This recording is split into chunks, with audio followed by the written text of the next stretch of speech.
السلام عليكم ورحمة الله وبركاته. الحمد لله رب العالمين الذي من الله على عباده بنعم لا تحصى، والصلاة والسلام على من أسري به من المسجد الحرام إلى المسجد الأقصى وعلى آله وأصحابه ذوي الفضائل التي لا تستقصى. أشهد أن لا إله إلا الله وحده لا شريك له، وأشهد أن سيدنا محمدا عبده ورسوله. اللهم صل وسلم على سيدنا محمد وعلى آله وصحبه أجمعين. قال الله تعالى في كتابه الكريم: أعوذ بالله من الشيطان الرجيم. سبحان الذي أسرى بعبده ليلا من المسجد الحرام إلى المسجد الأقصى الذي باركنا حوله لنريه من آياتنا إنه هو السميع البصير. Maha suci Tuhan yang menjalankan akan hamba-Nya Muhammad sallallahu alaihi wasallam pada malam daripada Masjidil Haram ke Masjidil Aqsa yang telah kami berkatkan kelilingnya, supaya kami perhatikan akan dia beberapa tanda ajaib kudrah kami, bahawasanya ialah amat mendengar dan amat melihat. Terima kasih kepada pengacara majlis yang saya hormati, timbalan pengurusi masjid, barisan dari jawatan kuasa masjid, para alim ulama, muslimin dan muslimat yang dirahmati oleh Allah Ta'ala. Alhamdulillah, pada malam ini kita berada di dalam majlis ilmu menyambut Isra' wal Mi'raj. Isra' wal Mi'raj, yang rata-rata umat Islam menyambut peristiwa Isra' wal Mi'raj pada bulan Rejab. Kerana Rejab ini ianya memberi maksud mengagungkan. Kerana kalimah Rajab ia memberi maksud rajaba yurajjibu ay azzama yu'azzimu. Ia memberi maksud mengagungkan. Kerana sesungguhnya para malaikat yatatarajjabu litasbih wa tahmid fihi. Kerana para malaikat pada bulan Rajab ini dan bertasbih, bertahmid. Maka oleh sebab itu Allah Subhanahu wa taala telah mensyariatkan ataupun telah mengembarakan Nabi sallallahu alaihi wasallam pada malam Rajab ini.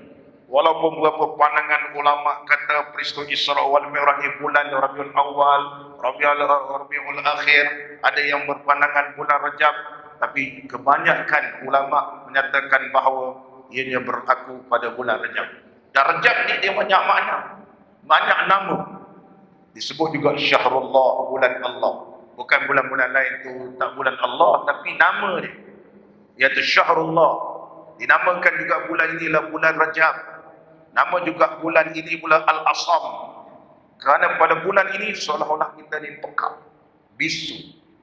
Bulan Asam, bulan Asam, bulan Mutahhar, bulan Haram, macam-macam nama. Kenapa banyak nama pada bulan Rajab ini? Menunjukkan kemuliaan bulan ini. Oleh sebab itu Rajab ini banyak makna. Kerana pada bulan ini bulan tasbih, maka Allah Subhanahu wa taala telah memulakan firman-Nya, Subhanalladzi asra bi'abdihi lailan. Maha suci Allah. Maha suci Allah. Kenapa Allah mulakan dengan kalimah subhana? Maha suci Allah. Kerana menunjukkan bahawa keagungan bulan ini dan keagungan peristiwa Isra' wal Mi'raj. Kerana orang Arab kalau benda itu ta'ajub, benda yang menakjubkan, akan sebut subhanallah. Kerana bulan ini bulan yang agung. Kembara malam agung ini memang agung. Sesuai nama Rajab ialah agung. Rajab bermakna azim, mulia, agung. Maka dimulakan kalimah subhana, maha suci Allah. Bahawa sesungguhnya bagi orang yang baca firman Allah Ta'ala dalam suratul Isra ini, maka dia rasa ta'ajub. Kerana perkara ini tidak boleh dilakukan oleh hamba yang bernama manusia. Kerana diperlihatkan bermacam-macam perkara, sehingga masuk kepada alam yang tidak terjangkau oleh pemikiran manusia. Tetapi perkara ini bukan perkara bohong, bukan perkara karut, tapi benar berlaku. Kerana Allah memulakan kalimah Subhanahu, Maha Suci Allah. Kenapa Allah Subhanahu wa Ta'ala memperjalankan Nabi sallallahu alaihi wasallam pada peristiwa Isra wal Mi'raj ini? Kerana Nabi sallallahu alaihi wasallam, iaitu setahun sebelum berlakunya peristiwa hijrah, dalam keadaan Nabi sallallahu alaihi wasallam begitu sedih, kata setengah ulama, kemudian iaitu peristiwa ini berlaku selepas kematian Abu Talib, dan juga penyokong yang kuat bagi Nabi sallallahu alaihi wasallam Siti Khadijatul Kubra. Ianya berlaku pada malam Isnin. Kamu sebab apa malam Isnin? Ulama menyebut sebab malam Isnin ini diperjalankan oleh Allah Subhanahu wa Ta'ala Nabi sallallahu alaihi wasallam kerana untuk melengkapkan.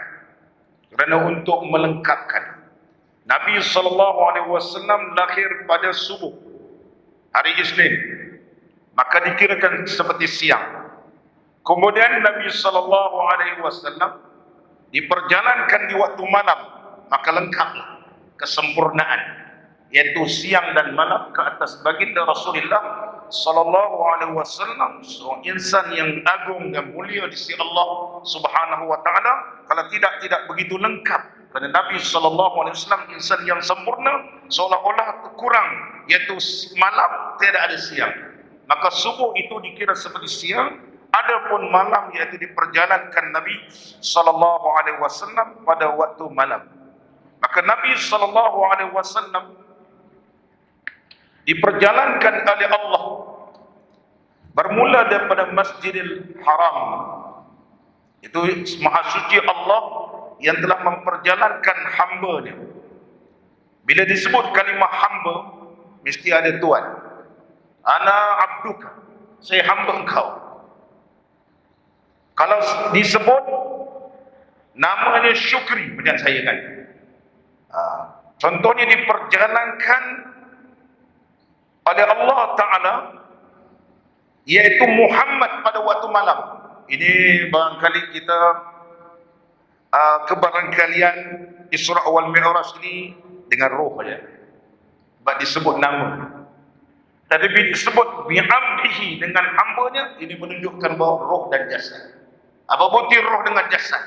Kerana diperjalankan oleh Allah Ta'ala menggunakan buraq. Takkan naik buraq, guna roh. Jadi Al-Imam Amin Shinqiti rahimahullah ta'ala, pengarang kitab Adwa'ul Bayan, menyatakan bahawa kerana Nabi SAW diperjalankan dengan menggunakan buraq, maka ini menunjukkan bahawa Isra wal Mi'raj jasad dengan roh. Tidak perlu guna buraq. Ini di antara. Dan yang kedua, kata Syekh Mutawalli Sya'rawi rahimahullah ta'ala, menyatakan bahawa kenapa ataupun apakah dalil yang menunjukkan bahawa Nabi SAW ini di Isra dan di Mi'rajkan dengan jasad dan roh, kerana kalimah abd. Hada abdi, ini hambaku, mana ada roh ada jasad. Roh dan ada jasad. Ini di antara dalil yang paling kukuh yang menunjukkan bahawa peristiwa Isra wal Mi'raj ini ialah berlaku, iaitu jasad dan roh baginda Rasulullah sallallahu alaihi wasallam. Nabi sallallahu alaihi wasallam mengikut beberapa riwayat, ada yang meriwayatkan bahawa Nabi sallallahu alaihi wasallam pada Baitillah Al-Haram, iaitu dalam Hijr Ismail, sedang berbaring di atas lambungnya, iaitu lambung kanan, di antara Sayyidina Hamzah dan juga Sayyidina Ja'far radhiyallahu anhuma. Tiba-tiba datang Jibril dan Mikail.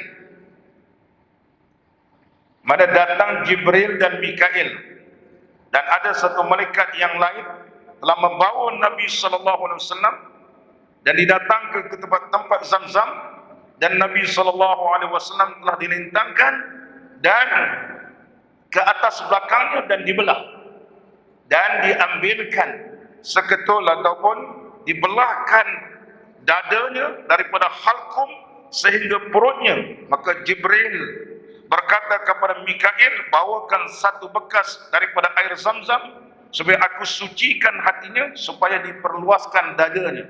Maka dikeluarkan jantungnya, dibelah, kemudian dibasuh jantung tersebut sebanyak 3 kali dengan air Zamzam. Kemudian dimenterikan di belakang ini, dan terdapat khatmun nubuwah di belakang Nabi sallallahu alaihi wasallam. Dia berbeza dengan nabi-nabi sebelum ni. Khatmun nubuwah, tanda kenabian mereka, iaitu di tangan kanan. Tetapi tanda kenabian Nabi sallallahu alaihi wasallam iaitu di antara 2 bahu. Dinama khatmun nubuwah. Ini perbezaan di antara Nabi sallallahu alaihi wasallam, sehingga dana Nabi sallallahu alaihi wasallam bercahaya. Muslimin dan muslimat yang dirahmati oleh Allah Subhanahu wa taala. Kita akan bahaskan satu persatu berapa kali Nabi sallallahu alaihi wasallam dibelah. Yang pertama kita nak bahaskan bahawa Nabi sallallahu alaihi wasallam ini dibelahkan dadanya, kemudian dibasuh dengan 3 kali. 3 kali.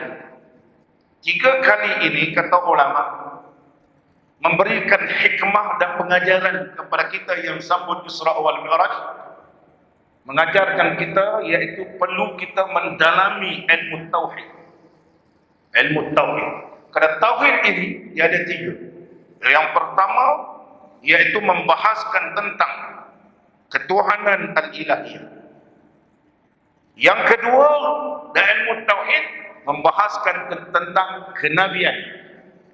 Yang ketiga, membahaskan tentang perkara-perkara sam'iyat, perkara-perkara ghaib, syurga, neraka, pahala, dosa, malaikat dan semua ni alam ghaib. 3 bab ini perlu dipahami oleh setiap umat Islam. Tidak tak sempurna tauhid. Mengaji kitab besar mana pun dia akan bahas 3 ini juga. Bacalah kitab mana pun tauhid, 3 perkara ni mesti dibahaskan. Kalau kita belajar bab ketuhanan, tak belajar pula dalam bab kenabian, mana yang wajib, yang mustahil, yang harus, tak tahu, tak sempurna juga. Kita belajar bab ketuhanan, tahu wajib, mustahil, harus, tapi tak tahu perkara yang berkaitan tentang sam'ian, apa itu syurga, apa itu neraka, apa itu pahala, dosa, nama malaikat dan seterusnya, tak sempurna tauhid kita. Maka mengajarkan kepada orang yang menyambut ataupun kita yang menyambut Isra wal Mi'raj ini, hendaklah mendalami ilmu tauhid. Tidak, kenapa 3 perkara ini? Oleh sebab itu Al-Imamul Ghaiti rahimahullah ta'ala dalam mensyarahkan Isra wal Mi'raj menyebut inilah dalil yang menunjukkan bahawa begitu pentingnya bagi umat Nabi sallallahu alaihi wasallam memahami dan mendalami ilmu tauhid, barulah sempurna akidah. Kerana Nabi sallallahu alaihi wasallam diperjalankan di waktu malam, itu adalah menunjukkan benda yang ghaib, menunjukkan tentang keimanan kita kepada alam ghaib. Semua ini membicarakan alam ghaib, jumpa peranan, masuk syurga, dalam neraka dan sebagainya. Ini semua alam ghaib. Muslimin dan muslimat yang dirahmati oleh Allah Subhanahu wa taala. Nabi sallallahu alaihi wasallam diperjalankan oleh Allah pada waktu malam. Ini nak menunjukkan bahawa Allah yang akan menolong Nabi. Allah Subhanahu wa taala nak berikan isyarat kepada Nabi sallallahu alaihi wasallam, walaupun kamu seolah-olah merasakan layang-layang putus tali. Kerana matinya Abu Talib dan Siti Khadijah Al-Kubra radhiyallahu anha, seolah-olah sudah putus tali, layang-layang putus tali, tak tahu arah. Maka Allah Subhanahu wa taala jemput Nabi sallallahu alaihi wasallam nak berikan isyarat bahawa Allah akan memberikan pertolongan dan akan mengangkatkan syariat. Kenapa? Karena sesungguhnya Nabi sallallahu alaihi wasallam akan diberi pertolongan oleh tentera-tentera daripada langit. Oleh sebab itu dimi'rajkan sampai ke langit. Walaupun tentera di muka bumi ini tidak memberikan pertolongan dan menyokong kamu wahai Muhammad, tetapi kamu kena ingat bahawa tenteraku yang ada di langit akan memberikan pertolongan kepadamu wahai Muhammad. Oleh sebab itulah Nabi SAW telah dimi'rajkan sampai ke langit. Maka Nabi SAW telah diberikan pertolongan oleh Allah dalam beberapa peperangan seperti peperangan Badar dan sebagainya. Allah Subhanahu wa taala telah menurunkan pada tenteranya di kalangan para malaikat dan di kalangan makhluk yang lain. Ini dia bawa kuasa Allah Subhanahu wa taala memberikan daya inspirasi dan kekuatan kepada Nabi sallallahu alaihi wasallam untuk meneruskan perjuangan menegakkan agama Allah Subhanahu wa taala. Dan yang kedua kata ulama, bahawa Nabi sallallahu alaihi wasallam diisra dan dimi'rajkan oleh Allah taala untuk memperkukuhkan dan menguatkan bahawa Nabi SAW adalah Nabi dan juga Rasul yang sebenar. Nabi dan juga Rasul yang sebenar. Muslimin dan muslimat yang dirahmati oleh Allah Subhanahu wa taala. Maha suci Allah yang telah memperjalankan hamba-Nya Nabi Muhammad SAW bermula daripada Masjidil Haram. Kenapa dimulakan di Masjidil Haram? Kerana masjid yang pertama yang difirmankan oleh Allah Subhanahu wa taala dalam Al-Quran, inna awwala baitin wudi'a lin-nasi alladhi bi Bakkah. Sesungguhnya masjid yang pertama yang diasaskan di muka bumi Allah taala ialah Masjidil Haram. Jadi pada Masjidil Haram sehinggalah ke Masjidil Aqsa, bahawa inilah mula asas Islam yang perlu bermula daripada asas tauhid ini. Orang Islam berkiblatkan Baitullahil Haram kerana ini adalah masjid yang pertama dan juga masjid yang kedua, iaitu Masjidil Aqsa. Masjidil Aqsa dinamakan dia Aqsa kerana dia jauh, perjalanan dia jauh, dan Nabi SAW diperjalankan oleh Allah Subhanahu wa taala bermula daripada Masjidil Haram menuju ke Masjidil Aqsa. Oleh sebab itu, asas dalam agama ini menyatukan ummah. Wahdatul ummah. Disatukan asas keimanan, itulah Kaabah. Walaupun berbeza pahaman politik, tetapi akidah mesti sama.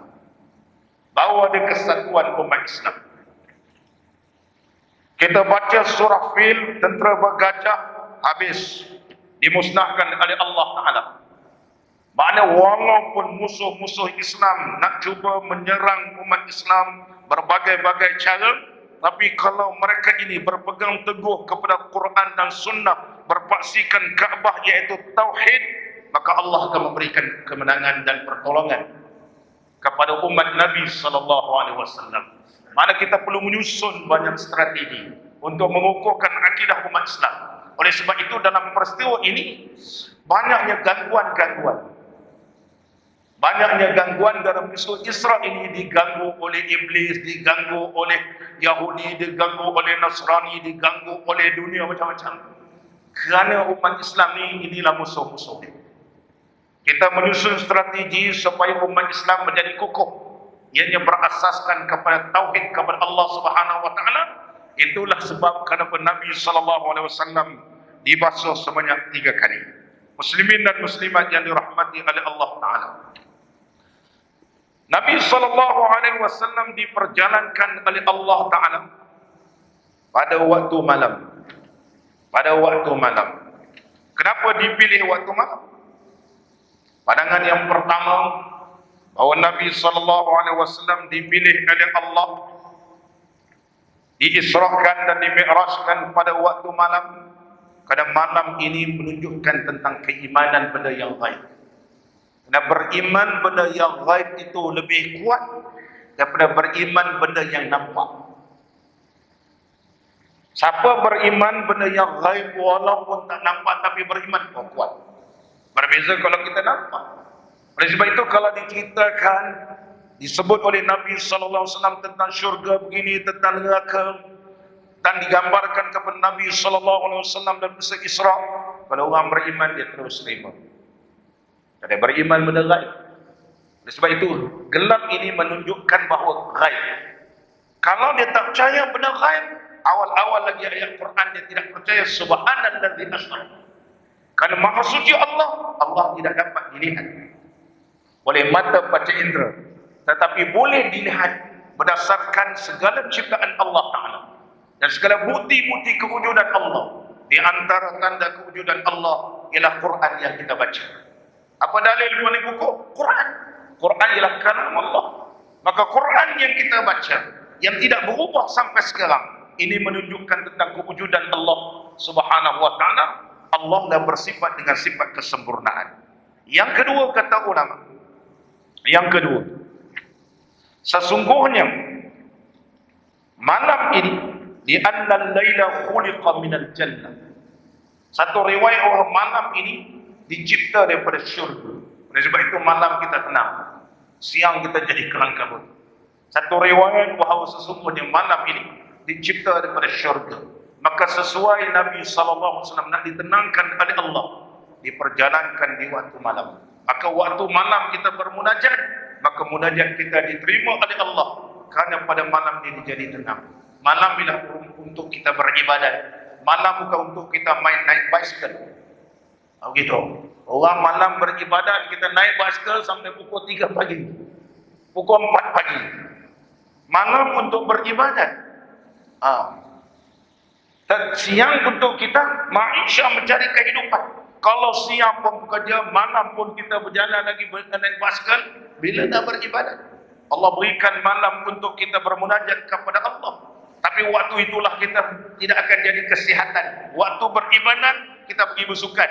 Waktu beribadat kita pergi malam main futsal, main badminton sampai pukul 2 pagi. Kita membuangkan masa sebab Allah bagikan peruntukan kepada umat Nabi sallallahu alaihi wasallam malam untuk bermunajat. Kenapa? Karena peristiwa Isra wal Mi'raj, segala pembintaan Nabi sallallahu alaihi wasallam daripada 50 waktu diperdukan oleh Allah Subhanahu wa taala, turun-turun sampai jadi 5. Apa maksudnya? Sesungguhnya berdoa pada waktu malam dimustajabkan oleh Allah Subhanahu wa taala setiap malam. Setiap malam adalah waktu yang mustajab. Kerana peristiwa Isra ini dia berkaitan tentang masa, berkaitan tentang tempat, berkaitan tentang diri seseorang. 3 perkara. Banyak kita pergi umrah, dia berkaitan juga.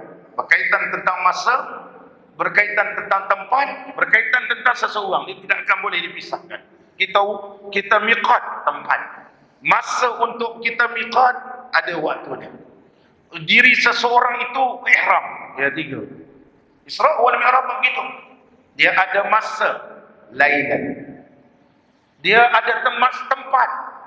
Masjidil Haram, Masjidil Aqsa. Dan dia berkaitan dengan diri Nabi sallallahu alaihi wasallam dan juga para nabi alaihi wasallam yang dipertemukan kepada baginda Rasulullah sallallahu alaihi wasallam. Muslimin dan muslimat yang dirahmati oleh Allah Subhanahu wa taala.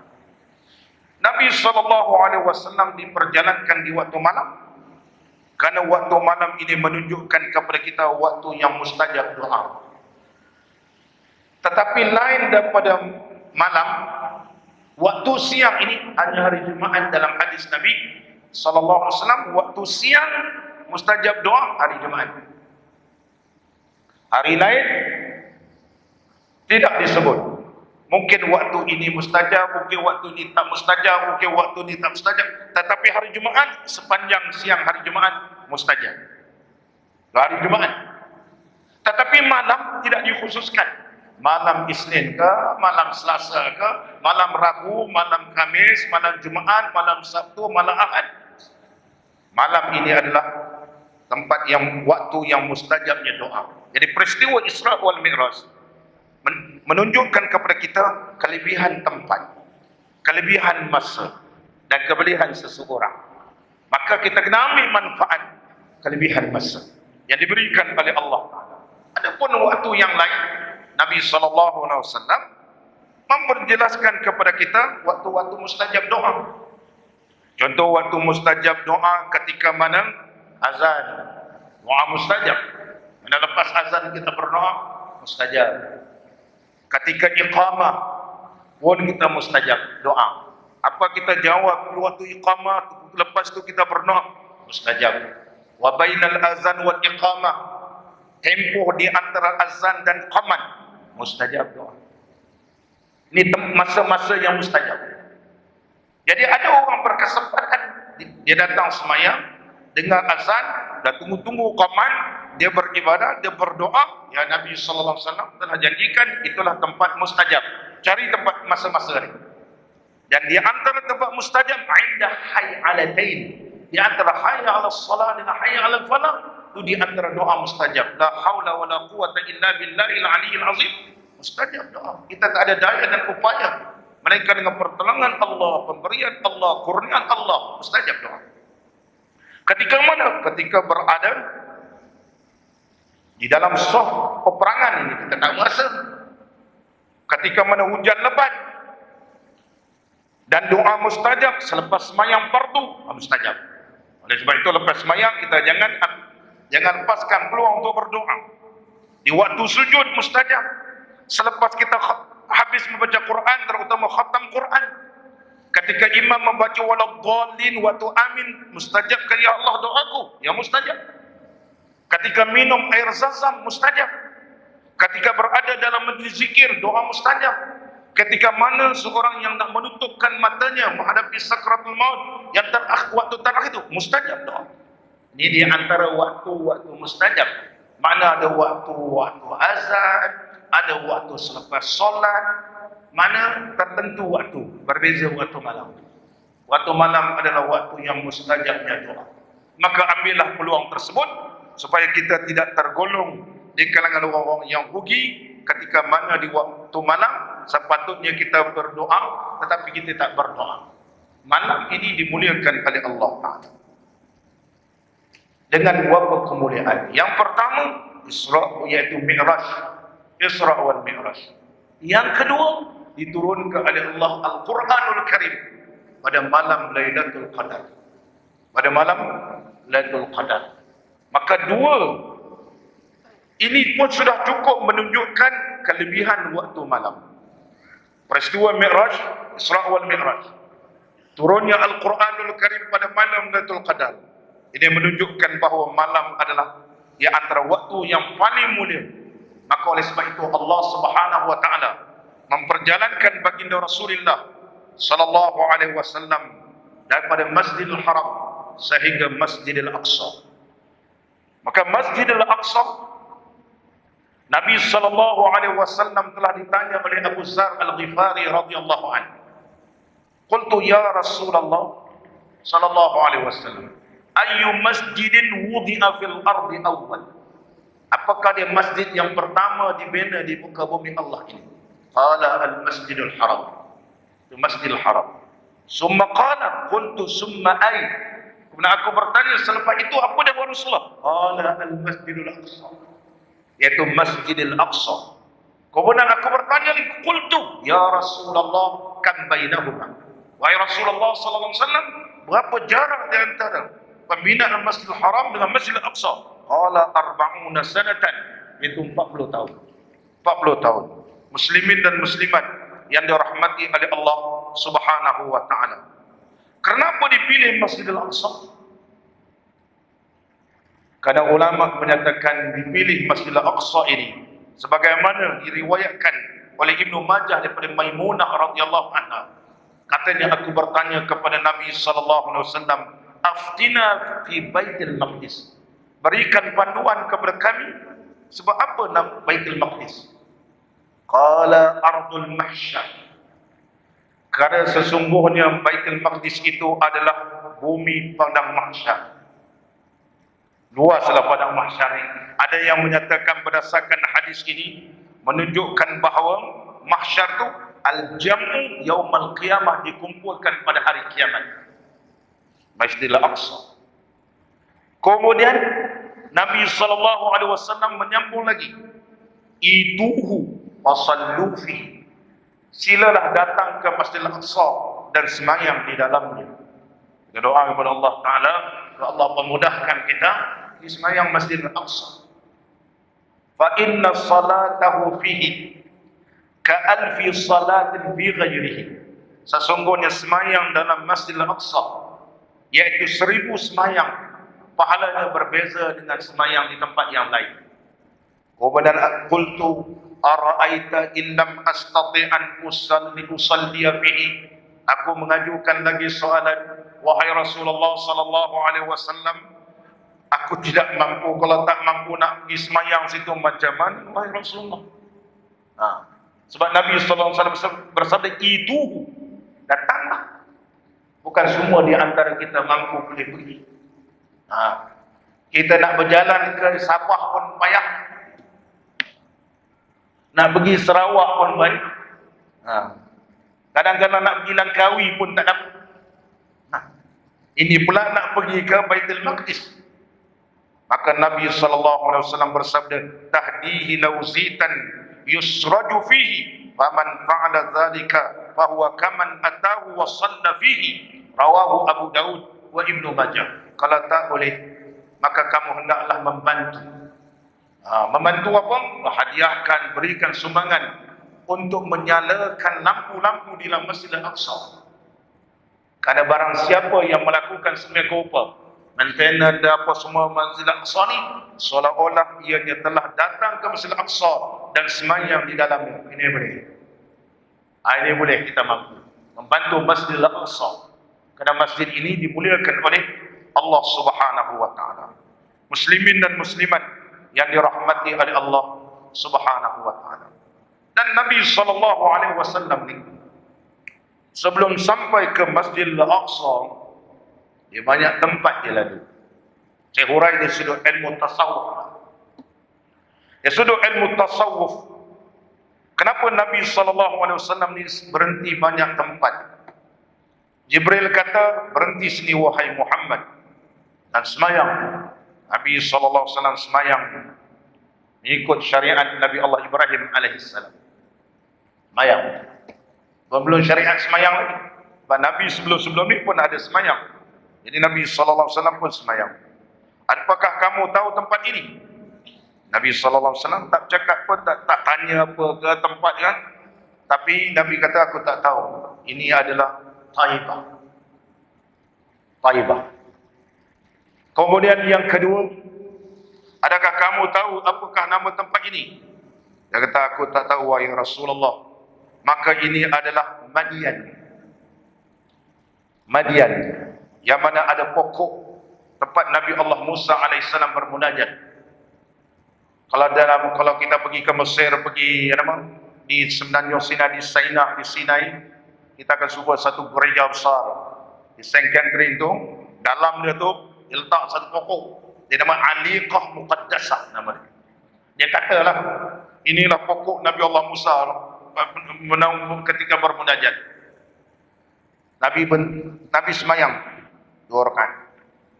Kemudian Nabi SAW semayang lagi, yaitu di Tursina. Nombor 1, nombor 2, nombor 3 dah. Kemudian semayang lagi Nabi SAW tempat kelahiran Nabi Allah Ibrahim alaihissalam, yaitu di Madian. Di Baitul Lahmin. Kemudian Nabi SAW semayang di antaranya, yaitu semayang di Taibah, kemudian di Madian, di Syajarah ini. Madian ialah Madian Ibnu Ibrahim nisbah. Nama Madian ini diambil daripada nama, yaitu Madian Ibnu Ibrahim.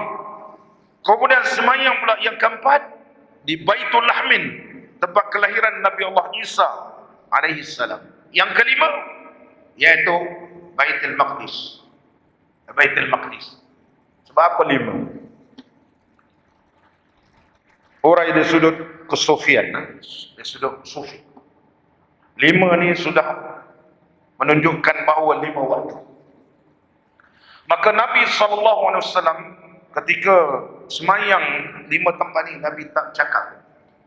tidak menghiraukan apa.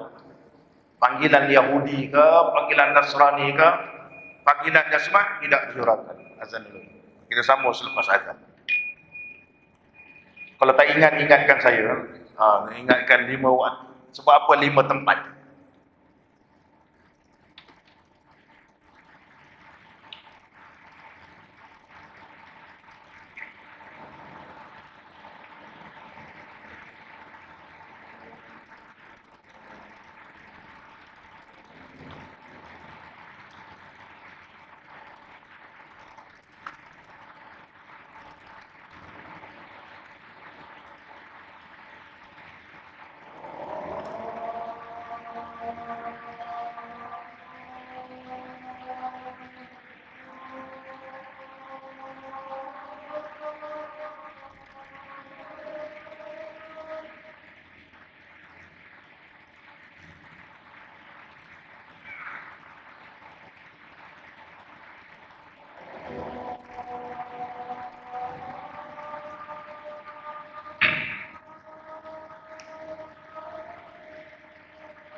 Muslimin dan muslimat yang dirahmati oleh Allah Ta'ala. Ada 5 tempat Nabi SAW salat. 5 tempat ini menunjukkan kepada kita dan juga menggembirakan Nabi SAW, Islam ini akan diterima oleh semua golongan. Bukan di Mekah, walaupun Mekah ketika itu musyrikin cuba membunuh kamu, tak boleh menerima, tapi berita gembira kepada kamu wahai Muhammad. Selepas ni akan berlakunya hijrah, iaitu ke Al-Madinatul Munawwarah, iaitu orang Arab. Pergi ke Madian, bukan orang Arab, bahasa dia sudah lain. Tempat Baitul Lahmin, bahasa lain. Ketika itu lain bahasa. Menunjukkan Islam akan tersebar seluruh dunia. Tetapi Islam walaupun tersebar seluruh dunia, dia ada musuh. Yang perlu kamu berhati-hati, musuhnya ialah Iblis, Yahudi, Nasrani, dunia. Ini musuh. Ini cabaran-cabaran yang perlu dihadapi oleh baginda Rasulullah SAW. Dan ketika mana di Baitul Maqdis, Nabi SAW menjadi imam kepada para anbiya alaihimussalatu wassalam. Ini menunjukkan bahawa Nabi SAW adalah Nabi yang paling mulia di sisi Allah Subhanahu Wa Taala. Contoh, kalau kita di dalam hukum fiqh berdasarkan kisah Isra wal Mi'raj ini, kalau seorang ulama datang rumah kita, siapa yang paling aula jadi imam? Tuan rumah. Tuan rumah. Saya kalau datang rumah ustaz pun, saya tak boleh kata, ustaz, kamat. Dah masuk waktu kan? Kamat, mana saya nak jadi tu imam? Makruh.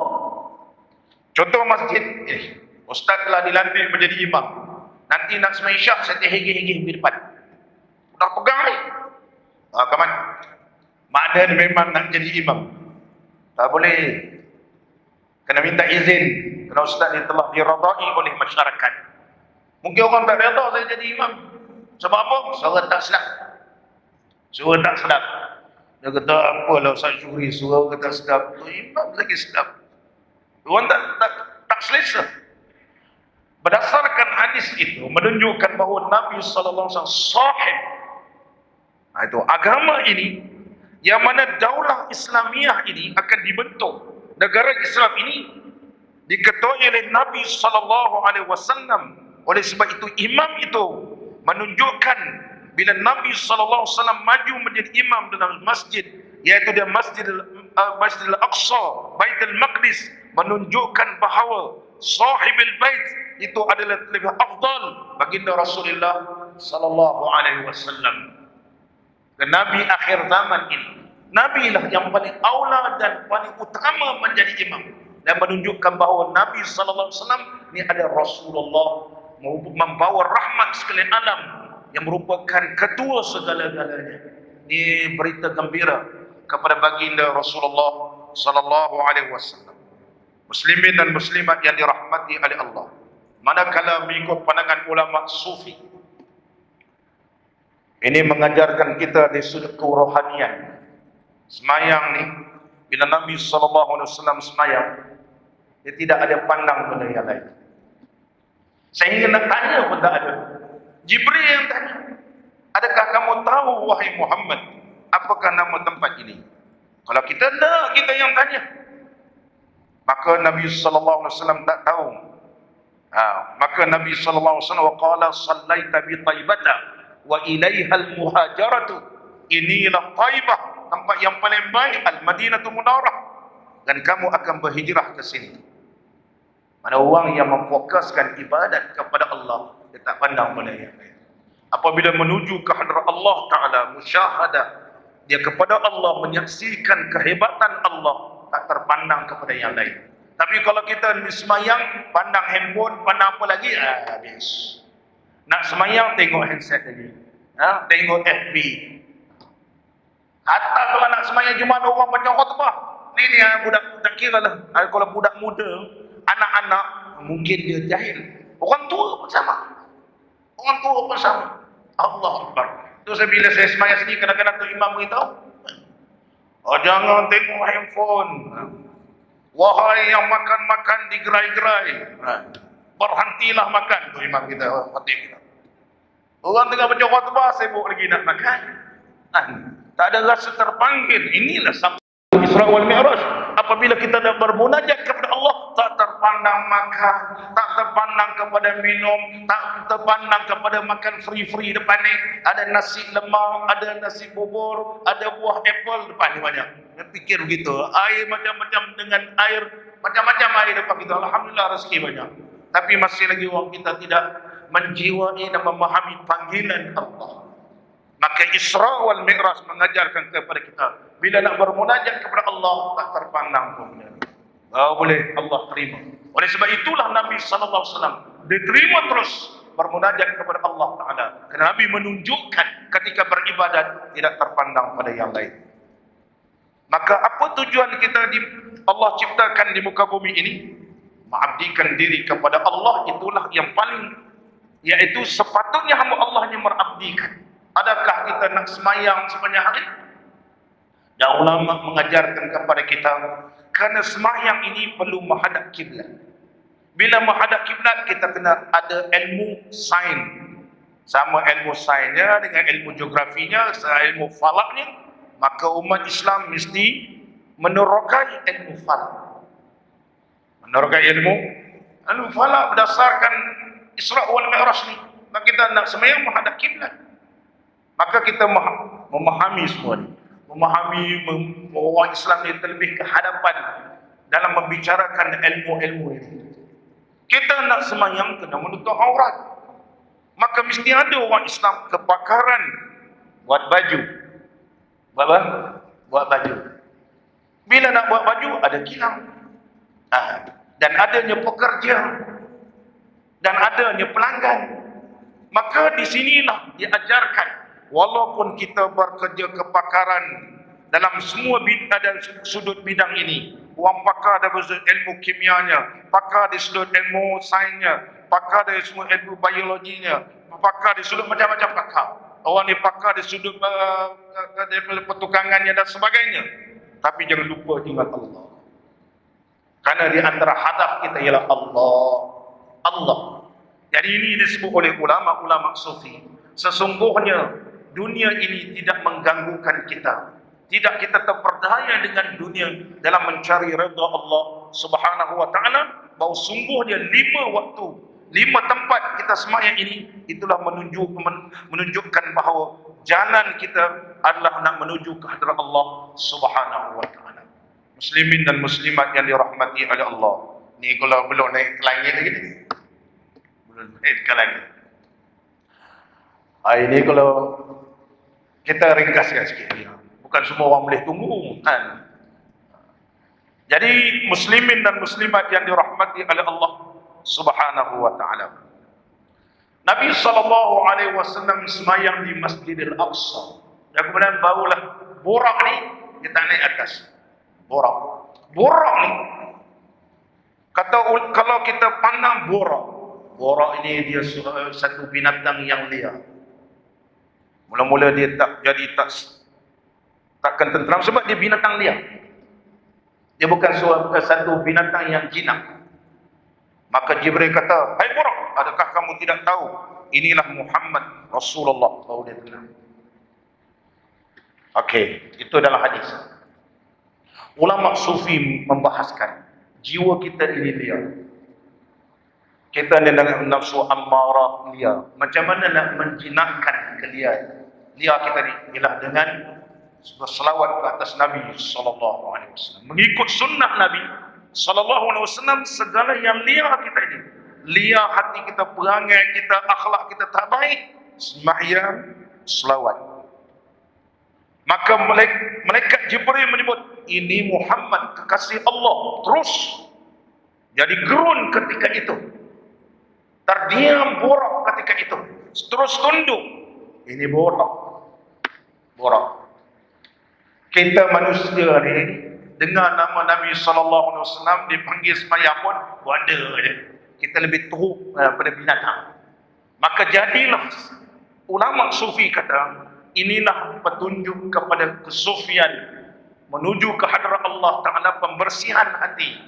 Walau bagaimana liar pun hati kita ini, maka hendaklah kita didikkan dia, hendaklah kita semaikan dia dengan beribadat kepada Allah, semayang tunduk kepada Allah dan cinta kepada Nabi SAW. Roh kita ini daripada nafsul ammaratu bisu, dia akan menjadi tenang apabila salat dengan selawat kata Nabi SAW. Sebab burak ini dalam hadis tidak menyebut dia terbang. Kalau burung dia terbang, maka diperjalankan. Burak ini diperjalankan. Kenapa Allah menyebut diperjalankan Nabi SAW naik burak, tidak diterbangkan dia? Maknanya kata ulama sufi, perjalanan roh kita ini ialah mesti melalui dengan ilmu-ilmu pembersihan. Oleh sebab itu burak tak disebut terbang. Kalau terbang sana terbang sini dinamakan sara, berjalan. Subhanallazi asra. Maka oleh sebab itu orang yang menjalani ahli sufi, kesufiannya, maka dia akan jadi bersih, barulah dia boleh sampai ke hadrat Allah Subhanahu wa taala. Dalam keadaan dia mesti dibersihkan. Kita mestilah mempelajari ilmu fiqh dan juga ilmu tasawuf. Oleh sebab itu ulama menyatakan, kenapa dibasuh sebanyak 3 kali? Kerana mestilah ada 3 ilmu yang dipelajari. Yang pertama ilmu tauhid, yang kedua ilmu fiqh, dan yang ketiga ilmu tasawuf. Tidak boleh dipisahkan.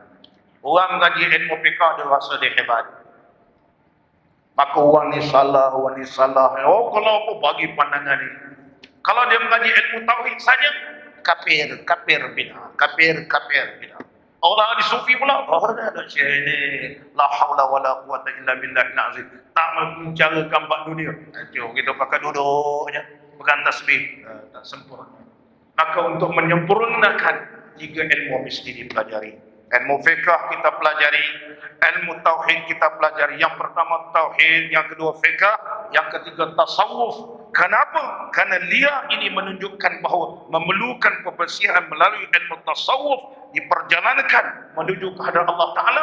Burak tidak disebut terbang, tetapi diperjalankan oleh Allah Ta'ala. Ini rahsia mengikut kajian ahli sufi, kajian ulama tasawuf. Muslimin dan muslimat yang dirahmati oleh Allah. Dan Nabi SAW di burak diikat. Ini mengajar tawakal. Jadi semayang banyak tempat tadi menunjukkan bahawa kelebihan waktu, kelebihan tempat. Mana tempat-tempat ni dia ada berkat. Mana kita ziarah tempat ni, kita ziarah tempat-tempat yang ada berkat, sunnah. Macam kita pergi ke mana-mana tempat, kita pergi Masjidil Haram, Masjidil Aqsa, Masjid Nabi, kemudian macam-macam masjid, Masjid Qiblatain, Masjid Quba, semua ni. Mana tempat-tempat yang ada keberkatan, tempat-tempat para wali dan sebagainya, boleh kita ziarah. Kerana Nabi ajarkan kepada kita. Allah ajarkan menerusi Isra' Nabi SAW. Dan menunjukkan juga ada kelebihan seseorang. Ada kelebihannya Nabi Allah Musa. Ada kelebihannya Nabi Allah Ibrahim. Ada kelebihan Nabi Allah Isa di Maryam. Ini dinamakan kelebihan seseorang. Wah, ini ada kelebihannya, wah, ini ada kelebihannya, ini ada kelebihannya. Dan Nabi SAW dan Isra' ini juga mengajarkan kepada kita. Kenapa malaikat Jibril kata, semayanglah di sini wahai Muhammad. Di sinilah tempat kelahiran Nabi Allah Isa alaihissalam. Maka Nabi semayang. Bagaimana cara menyambut kegembiraan kelahiran? Sebab itu tempat kelahiran Nabi Allah Isa, namanya ialah Baitul Lahmin. Nama tempat itu. Tempat ini ialah Baitul Laham. Maknanya kalau kita nak menyambut hari kelahiran, beribadat kepada Allah. Boleh tak sambut? Ya, boleh sambut. Tapi cara sambut beribadat. Nabi SAW ajarkan menyambut kelahiran, gembira kelahiran Nabi Allah Isa dengan semayang. Gembira di atas kelahirannya, berpuasa. Karena hari Isnin aku dilahirkan, dan hari Isnin aku dibangkitkan, dan hari Isnin aku diisrakan. Maka Nabi SAW berpuasa. Mana kita sambut hari kelahiran ialah dengan bersyukur kehadrat Allah. Jadi kita sambut kelahiran Nabi SAW buat ceramah, buat baca maulid. Boleh tak? Dia boleh. Ini orang sebut ceramah Isra wal Mi'raj, semayang 2 rakaat Baitul Lahmin. Pergi tanya kenapa Nabi semayang 2 rakaat? Kerana bersyukur gembira kelahiran Nabi Allah Isa, tetapi dengan cara beribadat kepada Allah Subhanahu wa taala, dia tidak akan jadi bid'ah. Muslimin dan muslimat yang dirahmati oleh Allah. Kemudian daripada Masjidil Aqsa ni kenapa naik langit? Kata ulama, kerana su'udul malaikah. Tempat para malaikat naik adalah di Masjidil Aqsa. Oleh sebab itu, kenapa tidak di Baitul Haram? Kalau contohnya kita bangunan yang besar, naik daripada bawah, jangan naik kecuali naik lift. Itu pun tak naik dulu, mesti melalui pintu. Seolah-olahnya begitulah pintunya. Maka oleh sebab itu bersesuaian yang naik melalui tersebut. Dan berjumpalah ramai dengan para nabi alaihi wassalatu wassalam. Dan bila nak masuk, malaikat akan tanya, siapakah bersama kamu?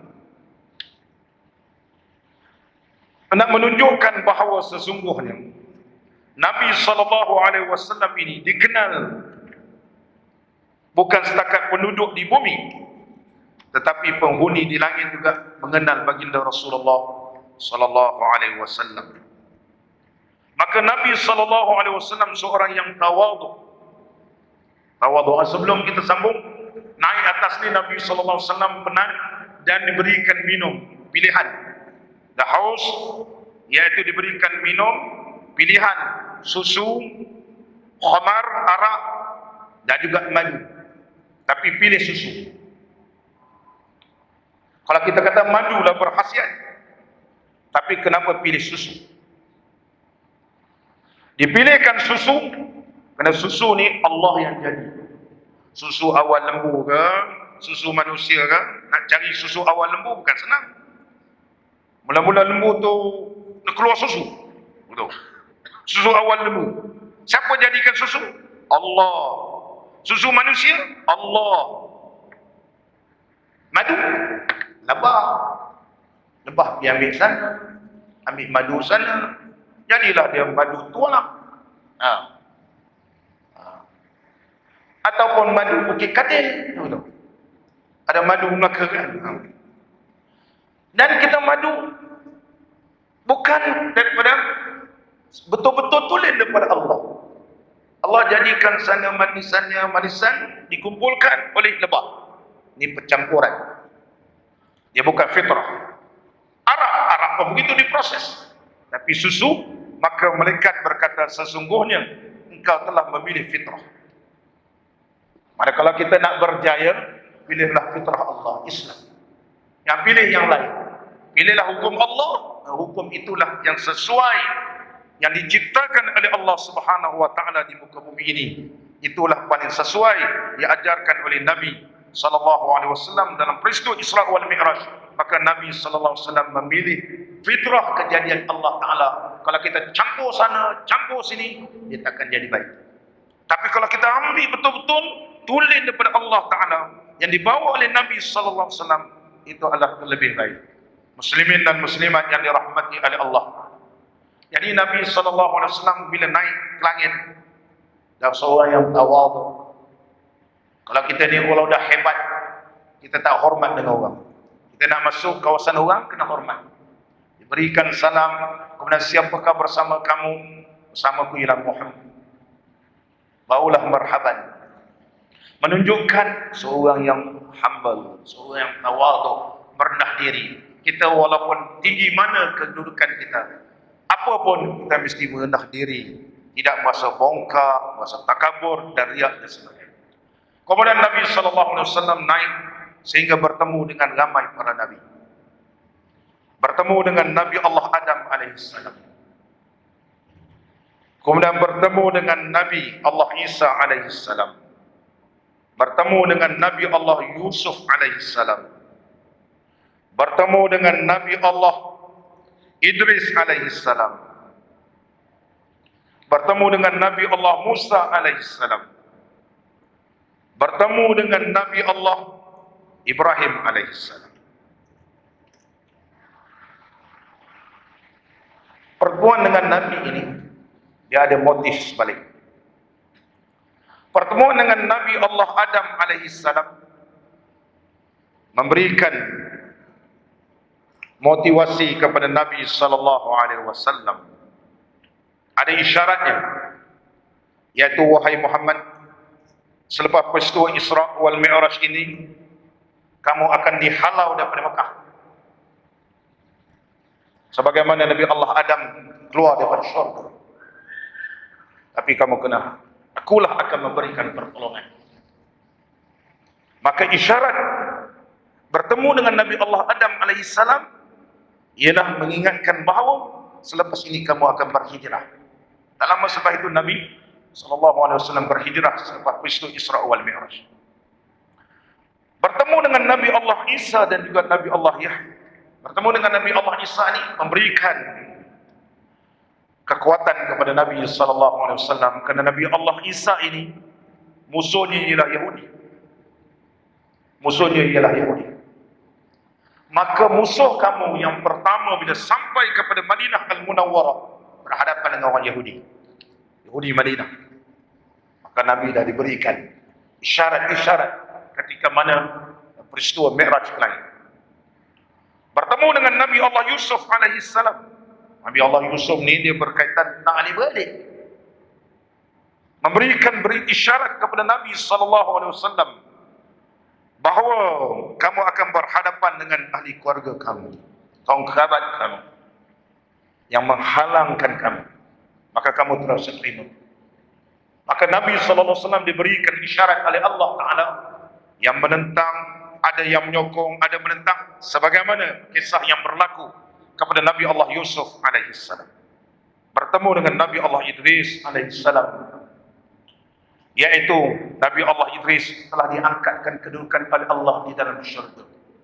Dalam syurga. Kalau sekalian dalam keadaan sedikit merupa kamu sabar dan juga istiqamah dalam perjuangan, kamu akan mendudukan kedudukan yang tertinggi dalam syurga, mengatasi Nabi Allah Idris alaihissalam. Bertemu dengan Nabi Allah Harun. Bertemu Nabi Allah Harun. Kerana Nabi Allah Harun kaumnya kembali kepada cinta kepada menyembah kepada Samiri.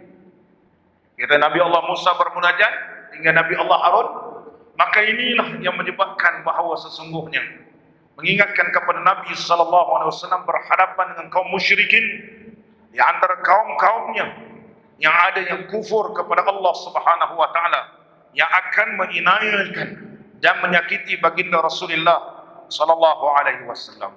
Bertemu dengan Nabi Allah Musa alaihi salam. Maka Nabi Allah Musa berhadapan dengan kaumnya, tapi Nabi Allah Musa sabar.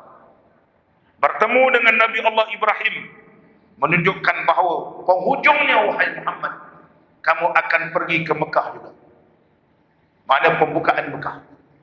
Mana selepas berada di Madinah, Nabi SAW akan menunaikan haji dan akan mengagungkan Baitillahil Haram. Ini dia sudut isyarat yang dihuraikan oleh ulama-ulama, di antaranya Syekh Ibn Hajar Asqalani rahimahullah ta'ala, Al-Imam As-Sayyuti. Tapi ulama tasawuf hurai lain. Ulama tasawuf huraikan bahawa sesungguhnya pertemuan dengan para nabi alaihi wassalatu wassalam ini, pertemuan dengan Nabi Allah Ibrahim dinamakan maqam mengenal diri. Sebab Nabi Allah Ibrahim bertemu dengan Nabi Allah Adam alaihissalam. Bertemu dengan Nabi Allah Adam alaihissalam menunjukkan kepada kita mengenal diri. Sebab Nabi Allah Adam adalah di antara nabi yang pertama diciptakan oleh Allah dan di antara nabi yang paling awal, maka kita mengenal siapa kita. Sekarang kita kena kenal. Siapa kenal dirinya lemah, dia kenal Allah lah gagah perkasa. Siapa kenal dirinya, maka dia kenal Allah. Araftu Rabbi bi Rabbi. Aku kenal Allah dengan araftu nafsi bi Rabbi. Aku kenal diriku itu dengan Tuhanku. Aku kenal aku lemah, gagah perkasa Allah. Aku kenal aku jahil, yang berilmunya Allah. Aku kenal aku begini-begini. Aku kenal Allah begini. Ini dinamakan maqam ma'rifah. Maqam ma'rifah, mengenal diri. Bertemu dengan Nabi Allah Isa dinamakan maqam ruh. Ruh kita ini perlu kita didik. Sebab Ruhul Qudus. Ruh ini perlu kita betulkan daripada nafsu yang tak baik sehingga nafsu yang diradai oleh Allah Subhanahu wa taala.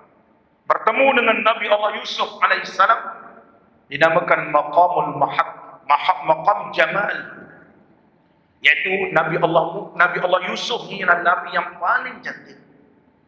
Maka kedudukannya kita mengenal keindahan dan kecantikan Allah. Kita cantik macam mana pun tak boleh mengatasi cantiknya Nabi Allah Yusuf. Maka kita mengenal kecantikan, terpandang kecantikan Allah. Bila kita pandang jamal Allah, kita rasa rendah diri kita. Allah lah yang qawi, Allah terpandang, Allah yang paling cantik, paling mulia, yang memberikan rezeki, memberikan segala-galanya. Cantik semua kejadian Allah. Maka kita menggalak Allah jadikan syurga, Allah jadikan bidadari, Allah berikan pahala jamal. Ini jamal. Maka menggalakkan seseorang itu beribadat kepada Allah, memandang kepada jalan Allah sehingga rasa takut.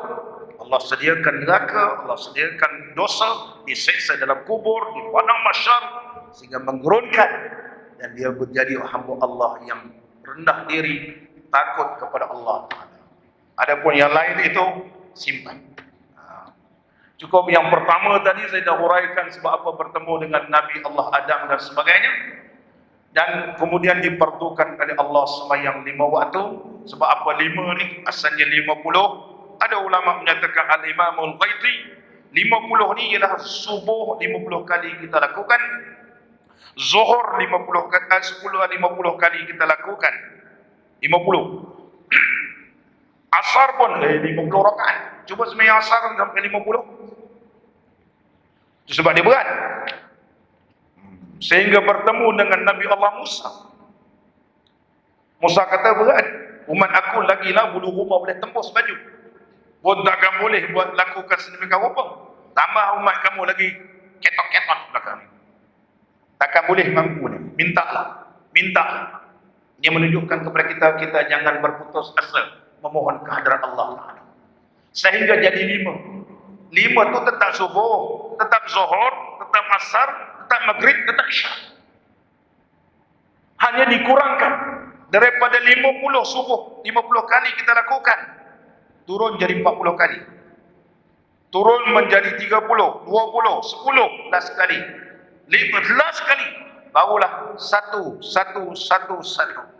Bukan maksud 50 itu 50 waktu. 50 dia tak boleh kerja kita. Kalau 50 kali subuh, mungkin dulu subuh lama, dia boleh zuhur 50. Ini semayang tarawih 20 pun pakat lari semua. 20 pun pakat lari, nak pun semayang 50. Maka Allah Subhanahu wa taala memberikan rahmat. Walaupun 5 diberikan kelebihan umat Nabi sallallahu alaihi wasallam, satu kebaikan digandakan 10. Maka 1 digandakan 10. Jadi kembali balik subuh itu seperti 10 balik jadi 10. Maka cukuplah 50. Mudah-mudahan Allah Ta'ala memberkati pertemuan kita pada malam ini, tak sampai lagi alam langit pertama, langit kedua, sehingga tajalli dengan Allah Ta'ala. Tapi mudah-mudahan kita mengambil manfaat daripada kenapa Allah perjalankan di Mekah dan sampai ke Baitul Maqdis, kenapa diperjalankan di waktu malam, kerana apa bertemu semayang banyak tempat. Ini di antara yang dihuraikan oleh ulama-ulama. Mudah-mudahan ia menambahkan ketakwaan kita kepada Allah dan menggalakkan dan memberikan kekuatan kepada kita untuk mencari redha Allah dan kurniaan Allah Subhanahu wa taala. Naktafi bihadzal qadar. Insyaallah kita bertemu lagi pada masa-masa akan datang. Mudah-mudahan Allah memberkati pertemuan kita semua. Wallahu a'lam.